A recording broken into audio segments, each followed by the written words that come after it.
Hello friends, आज हम धर्मवीर भारती जी की प्रसिद्ध कविता रथ का टूटा पहिया की व्याख्या करेंगे। यह कविता कवि ने महाभारत के कथानक से ली है।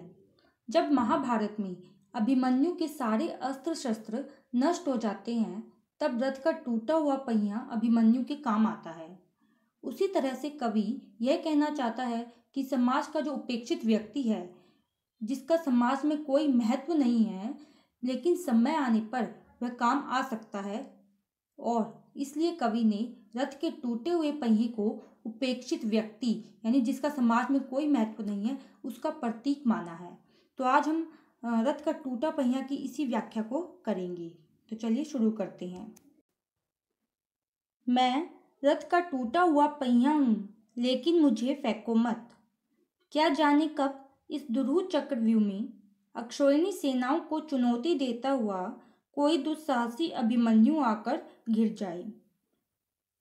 मैं रथ का टूटा हुआ पहिया हूँ, यानी इन पंक्तियों में रथ का टूटा हुआ पहिया कहता है कि मैं रथ का टूटा हुआ पहिया हूँ, यानी मैं समाज का पीड़ित एवं उपेक्षित व्यक्ति हूँ, जिसका समाज में कोई महत्व नहीं है। वह समाज का गरीब और शोषित वर्ग हूँ, लेकिन मुझे फेंको मत, यानी तुम मुझे बेकार समझकर या व्यर्थ समझकर मत फेंको। मेरी अवहेलना मत करो, मुझे भुलाओ मत।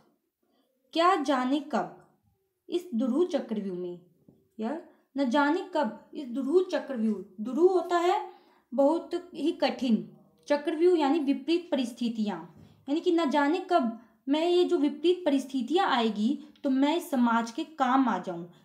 चक्रव्यूह की जो रचना है वो गुरु द्रोणाचार्य ने अर्जुन को मारने के लिए की थी, लेकिन उसमें जो प्रवेश है वो अभिमन्यु कर गया था उस चक्रव्यूह में, और उसे प्रवेश तो करना आता था लेकिन बाहर निकलना नहीं आता था।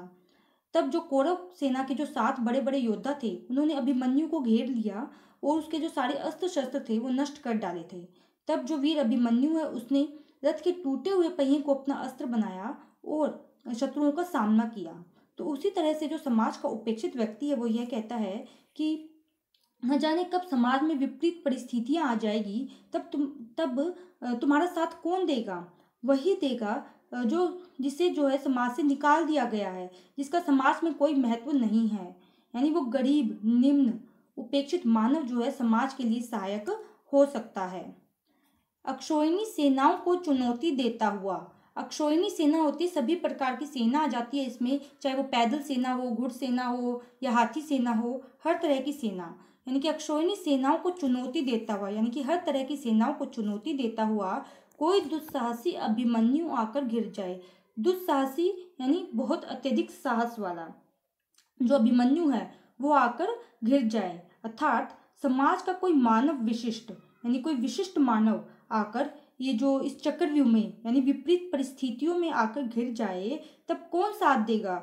वही जिसको हमने कम आंका था, जिसको समाज से निकाल दिया गया था, वही उस व्यक्ति के मतलब साथ देगा। अपने पक्ष को असत्य जानते हुए भी बड़े बड़े महारथी, यानी जो बड़े बड़े योद्धा थे, वो ये जानते थे कि कौरवों का पक्ष असत्य है, लेकिन फिर भी अकेली निहत्थी आवाज को अपने ब्रह्मास्त्रों से कुचल देना चाहे, यानी लेकिन सत्य की सहायता करने के स्थान पर अन्यायपूर्ण उसे नष्ट करने लग जाए, या अपने हाथों से जो है न्याय की हत्या करने लग जाए, तब मैं रथ का टूटा हुआ पहिया, यानी तब मैं रथ का टूटा हुआ पहिया उसके हाथों में ब्रह्मास्त्रों से लोहा ले सकता हूँ, यानी तब मैं रथ का टूटा हुआ पहिया बड़े बड़े ब्रह्मास्त्रों का मुकाबला कर सकता हूँ, अर्थात जिस आवाज को कुचल देना चाहा है उसका साथ दूंगा। हो सकता है कि जो बड़े बड़े लोग हैं वो गरीबों की आवाज को दबाना चाहें, लेकिन समय आने पर मैं उनका साथ दे सकता हूँ, यानी कि ब्रह्मास्त्रों से लोहा ले सकता हूँ। लोहा लेना यहाँ पर मुहावरे का प्रयोग हुआ है, और इसमें प्रतीकात्मक शैली का प्रयोग हुआ है, दृश्य बिंब व मुक्त छंद का प्रयोग हुआ है।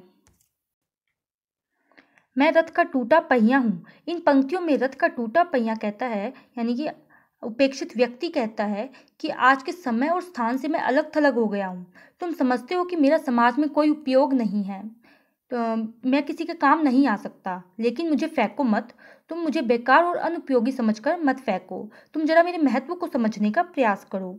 इतिहासों की सामूहिक गति सहसा झूठी पड़ जाने पर ऐसा भी हो सकता है कि जब अचानक इतिहास की दृष्टि से जो सच्ची मानी जाने वाली बातें थी वो झूठी पड़ जाएं, यानी इतिहास की जो सच्चाई थी उसको दबाने का प्रयास किया जाए, तब क्या जाने सच्चाई टूटे हुए पहियों का आश्रय ले।